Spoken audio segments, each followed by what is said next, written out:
So, ayun na nga mga kalangga, babysitter tayo for today's video, mga kalangga, no? Ayan, shout out sa aking anak, kay Baby Ace. O, di ba mga kalangga, ganon ako kasipag, mga kalangga, bilang isang ina.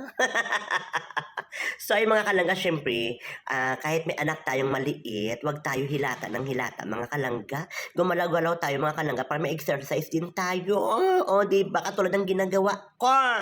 O, di ba, mga kalangga, ganyan kayo dapat, mga kalangga, mindset ba mindset? Hindi puro hilata, o, di ba? Ganyan ako kasipag, mga kalangga. So, syempre, habang nawala yung aking asawa sa trabaho, syempre, ako gumalaw-galaw dito sa aming bahay. Shout out pala sa baby pats ko dyan. Ganyan kasi pag si kalangga, yung mga kalangga, o diba, san pa kayo? O diba? At saka syempre mga kalangga, ayan, so ayun na nga. Syempre habang inaantay ko ang aking mahal na asawa, magtagay-tagay muna ako para pagdating niya makalato-lato kami.